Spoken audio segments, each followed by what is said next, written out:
السلام عليكم شاليال ما مقشين عالمka xaakimka waxaan ku bilaabi doonaa in loo yaqaano Julian Assange waxaad maqasheen baa filiya wargeyska loo yaqaano WikiLeaks kuwaas oo ku soo caanbaxay shaacinta siraha dawladda Mareykanka gaar ahaan faylkii ama galkii dawladda Ciraaq halkaas oo ka geysteen dagaal weeraro iyo dhacdooyin aad u arxan daran taas oo dunida tuseen dabcan yaa dunida u soo gudbiyay jaraa'idka ama organization loo yaqaan WikiLeaks taas oo dabcan kan Julian Assange uu ka dambeeyay Julian Assange waxa uu horumariyay liiskan ma oohan kali asagu hacker maahan dabcan laakiin shirkadiisu ama shirkadda asagu hormuudka u aasaasay waxa ay shirkad soo shaacbixisay xogo badan oo internetka caadiga ah ka heli karin hore waxa waxaanu ka soo hadalnay internetka inuu kala baxo saddex qaybood yani surface web qaybta kore ah oo Google intuu gaara ah deep web oo sida shirkadaha hay'adaha xogaha leeyihiin oo kala ah iyo dark web oo ah caalam kale oo browser kale lagu galo halkaas oo darooyinka qaatiliinta caalami kala duwan mataqaano adeegsado ahna meesha bitcoin uu ka soo bilowday yani cumladan loo yaqaan bitcoin ee lacagaha danabeysan ama cryptocurrency meesha ka soo bilowdeen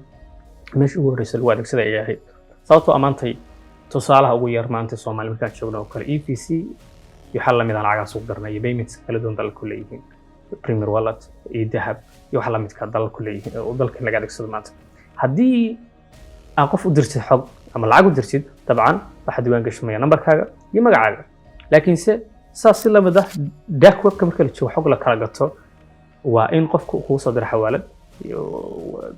transfer caadi lacag uu sameeyo ama bank uu soo diro taas waxay reebaysaa qofka magaciisa account-kiisa meesha ka soo jeedo haddaba taas aan loo helin waa tii bitcoin-ka la soo saaray oo bitcoin-ka aslan meesha ka soo bilowday haddaba ninkan xogta wuxuu ka keenayaa ama WikiLeaks-ka badanaa hackers-kan ka hadlayna xogta waxay ka keenayaan caalamka loo yaqaano deep web yani caalamka caadiyan Google-ka haddaan ka baarno aynu heli karin dabcan Julian Assange dhacdaas u sameeyay Mareykanka oo xogtooda banaanka keenay taasi dunida dhan sawaxan ay ka keentay dawlad isku muujinaysa in democracy-ga bini'aadantinimada xalamidka ah ay soo ololeyso ka shaqeyso ayaa markaan u muuqatay inay tahay shaydaanka dhabta ah bini'aadamka dhiigooda banaysanaysa dadka si u gaaraana wax walba iyo wado walba u maray haddaba dawladda Mareykanka xanaaqay awgeed dawladna ay ku qaaday inay soo xiraan u warsadaan markii dambe asagoo ku sugan dalka Ingiriiska wuxuu magangeliyo siyaasadeed u weydiistay safaaradda Ecuador ee dalka ku taala halkaas oo ku xareysnaa ama ku jiray 7 sano waxa laga yaabaa inaad isweydiinaysid dalku jooga Ingiriiska oo gacan saar la leh siyaasadda dalka Mareykanka waxa raadinaya dalka Mareykanka meesha la joogo Yurub sidee uu safaarad ugu xareysnaan karaa 7 sano haddaba Charles ha illow sanaanin ama ha mogaanin in safaaraduhu ay yihiin dhulka Ameerika ku yaalaan dal siyaasiyiin madax bannaan ay tahay dalka ay markaa matalayaan yani wax kastoo dhaca ceer dawladda marka la joogo kuma gali karto idin la'aan qof walba casuumi kara safaaradu soo gali kara laakiin booliska ordaya iyo ciidan yaacayo uu ka mageli karaan haday galaan waxa u dhigantaa dalkaas kale ama dalkii caadiga asalka ahaa kuwa ku duulay oo kale waa curfi iyo dhaqan siyaasadda caalamka policy ka jirta ama diblomaasiga oo la ixtiraamo halka markii dambe uu isa soo dhiibay iskiis sidaasna lagu wareejiyay markii dambana la maxkamadeeyay hadda sanadka hadda bishii June ugu dambeysay halkaas oo markii dambe dunubtiisii wuxuu khaladaadkii ku soo eedeynayeen dawladda Mareykanka oo qartay sidaasna la filayo ama filayaba inuu xorriyad dib u helay laakiin wuxuu ka mid ahaa dadkii ugu caansanaa ee xoga ay adag tahay in la helo banaanka keenay waliba asagoo dabcan team la shaqeynay shirkadiisa markaas loo yaqaan WikiLeaks magaca xiga waa Adrian Lamo wuxuu magac caan ku yahay homeless hacker yani hackerka homeless caadiyan waa qofka aan deegaan email ku hidaan lahayn sababtoo wax kale looma dhihin waxa weeyaan caadiyan hackerska qaarkood waxa laga yaabaa inay ku base garaysan yihiin shirkado la garanayo sida WikiLeaks oo kale oo shirkad asalka Australiana maadaama Julian Assange oo ahaa Australian iyo waxa la mid ah laakiin ninkan waxa cajiibka waxa kamid ah in lagu yaray homeless hacker sababtoo waxa la yiri ma u adeegsado wax kale ee wuxuu adeegsadaa public wifi-ska yani internetka caadiga ah subway uu tagayaa meel hotel uu tagayaa meel train uu tagayaa meelaha caadiga oo banaanka intuu internetka adeegsado ayuu haddana wali wuxuu sameeyaa wuxuu u dhacayaa dawlado iyo shirkado waaweyn ayuu u dhacayaa xogtooda halkaas oo wax badan ka soo faagay wali waxa lagu qoslo waxa kamid ah sanadii 2002 ninkan loo yaqaan Adrian Lamo in uu hagareeyay shirkadda ama jariidada caanka ee New York Times. Breaking news in the world lead. Hackers believed to be working with Russian intelligence apparently hacked the New York Times and other US media outlets. waliba isku daray safxada dadkeeda khubarada ah experts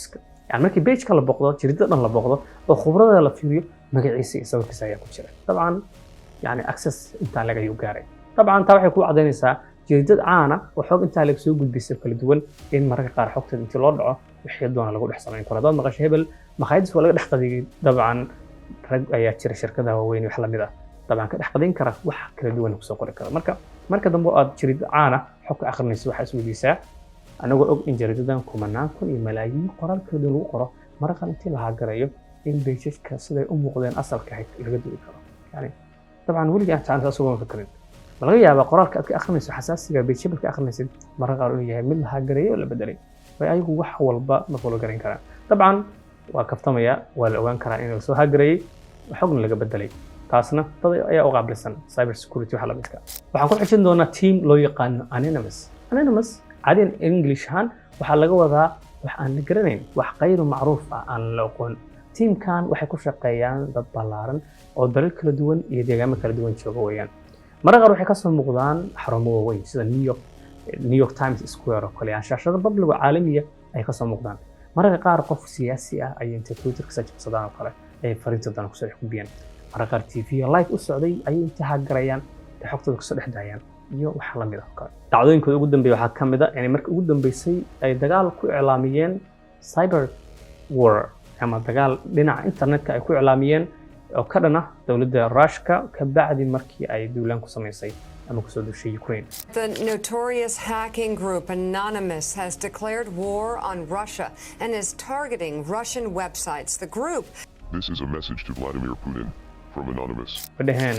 wax badan ayaanu ka gaarsiinaa dabcan taasna ay ku guuleysteen oo agensiyo badan ay lahaayeen markaas ay dhulka dhigeen warar qaar waxa dhacda inaad maqashaan xog hebel ayaa la jabsaday wax la mid ah oo kale marka shirkado weyn oo aan maqashaan dad ayaa hay'ad maalin jabsanaya jabsashadaasna ma ahan oo kaliya inay tahay hadda su'aalo kadib haddaan u laabano nin waxa loo yaqaan Kevin Mitnick wuxuu noolaa sanadii 1980 yani waqti xitaa internet maanta sida uu popular ama widespread u yahay oo kale oo soo aad ku ballaaran oo kale oo soo ballaarnay waqtiga wuxuu jabsanay shirkado waaweyn oo NORAD yani oo kamid tahay North American Aerospace ana shirkad markaas North American loo yaqaan Aerospace wax la mid ka shaqeynayay iyo shirkado kale waaweyn markaas dabcan wuxuu adeegsanay wax loo yaqaan social engineering hacking yani social engineering wax kale maahan waxa ku soo wacay qof baa soo wacay bangiga oo kale waxa laga soo wacay qof kale lambarkiisa ama lambar kale oo kiisi waxa la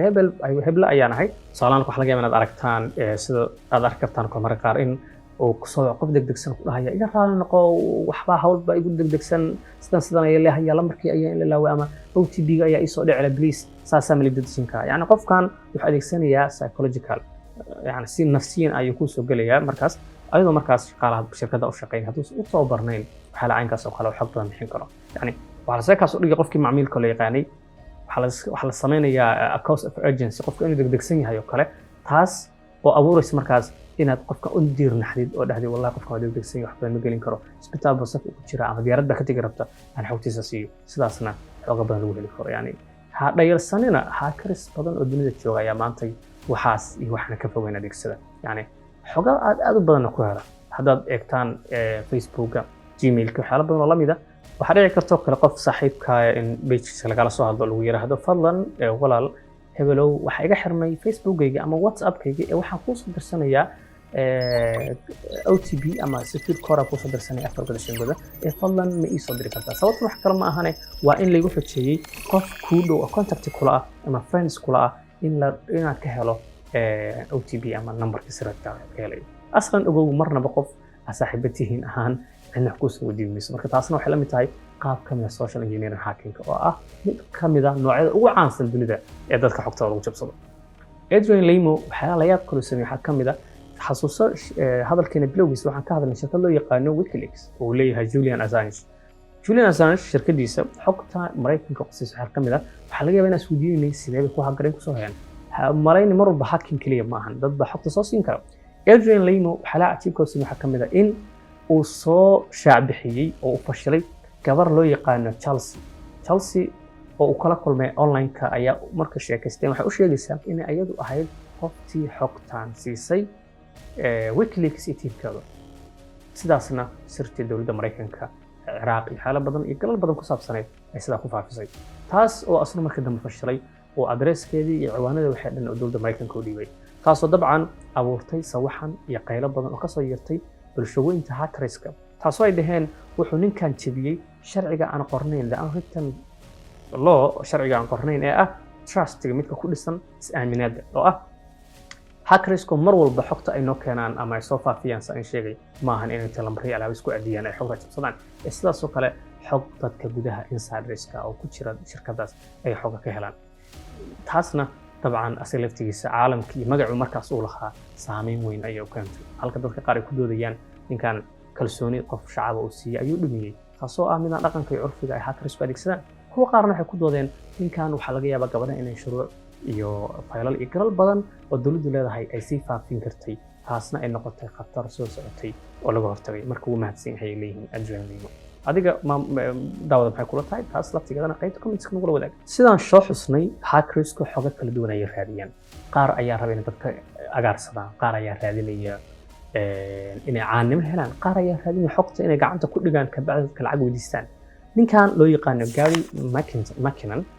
McKinnon waxa la cajiibka waxa kamid ah sidaad ogtihiin waxa jirta wax loo yaqaano UFO ama waxa la duulayo hawada maraya oo loo yaqaano unknown flying objects yani waxa aan la garanay duulaya UFO ama UFO loo soo gaabiyo ninkan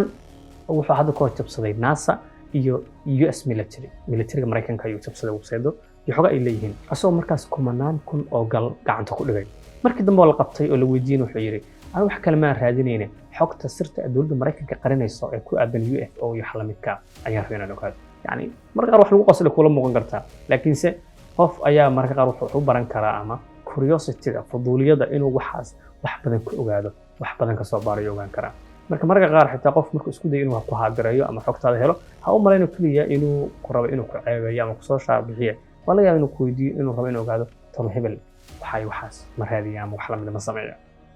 taas haddii aad isku malaynaysid dabcan waxaa jira rag ku soo caan baxay oo waliba dawlado waaweyn oo sidoo intay jabsadaan xogaa noocaas kala raadinaya wax lagu qaslo laakiinse waa xaqiiqo qarar haddii aad maqasheen social media platforms ugu caansan mid kamid waliba waxaa loo yaqaanaa the surface of internet yani ogada sare tan ugu ballan internetka waxaa loo yaqaanaa Reddit haddiina noqon waa manasa ama waa gole dadku afkaarkooda isku dhaafsadaan kuwaasoo leh anaawiin haddaa rabtid coding haddaa rabtid siyaasad haddaa rabtid dhaqaalaha waa dooranaysaa dad kala duwan ay ka hadlaan yani waa platform aad u ballaaran oo aan dabcan firay Soomaalidu aad dhexdooda caan ugu ahayn laakiinse runtii aad saameyn u leh ninkan waxaa loo yaqaanaa Aaron Swartz wuxuu ka mid yahay raggii founder gareeyay Reddit sidoo kalena hadda ka hor waxaa loo haystay Aaron ninkan sheegay Reddit aasaasay ayaa sidoo kale lagu xukmiyay dambiyo badan oo ka mid tahay inuu xog si sharci darro uga soo degay webka caalamiga ee JSTOR waa mid ka mid ah website-da ugu caansan ee lagu shaaciyo maqaalooyinka ama daraasaadka ama cilmi baarisyada badan ee academic ah halkaas oo qaar yar oo kamid ah ay free yihiin ama dadka u furan yihiin halka kuwa kalena ay tahay inaad gadatid ama aad machad weyn ama jaamacad weyn ka tirsanaatid si xogtaas aad access ugu lahaatid ama u geli kartid ama u akhrisin kartid ama u daalacan kartid dabcan markii dambe ninkan u dhintay waxaa dad badan wax iska weydiiyeen caalamka internetka iyo xorriyadda helista xogta saameynta keeni karto sidaas si la mid ah nin loo yaqaan Mark Rogers ayaa hadda ka hor mar uu xaagereeyay xog badan wuxuu soo ogaaday in brandigan ama shirkadda loo yaqaan Apple Touch ID-geeda uu ku jiro xog badan ama khatar badan ay ka dhalan karto taasoo dadka xogtooda in si khaldan loo adeegsado jalayaal gunti gunaanadkii hackersku mar walba ay sheegay mar raadinayaan xog xun marka qaarkood xogta ay raadiyaan anaga ka adeegsadaya lahan aad ay noo anfacaysa hadda su'aal ninkan loo yaqaan Mark Rogers wuxuu sidoo kale caan ku yahay cyber security hacker inuu shirkadaha weeraro xogo badan ka soo ogaado kaasoo soo helay Apple ID-ga shirkaddan Touch ID-ga shirkadda Apple Touch ID-ga yani suuq kala saaro inay ku jirto inay jiraan daldaloolyo ducfiyo badan oo dadku si khaldan qofkii rabo inuu adeegsan karo taas oo dhibaato badan oo keeni karta ka adeegsadayaalahan taasoo dabcan markii dambe shirkadda Apple ay ka shaqaysay ayna hagaajisay yani bal ka waran hadduusan ninkan xogtaan raadin lahayn oo baari lahayn way adkaan lahayd inuu soo helo marka hacking markaa maqashaan way jiraan maadooyin la barto oo ethical hacking loo yaqaan yani hackingka saxda ah shirkadana tijaabinaysa khadkeeda security-ga amnigeeda fiirinaysa si aad u qiyaastid in dhibaato ka imaan karto ama daldalool ay tahay in laga taxadaro ama laga hortago inuu jiro in kale haddaba jaalayaal barnaamij la mid intaan ku kulmi doono salaamo qaldan xiiso badan asalaamu calaykum markaan maqashaan hacker markale ka fikir asalaamu calaykum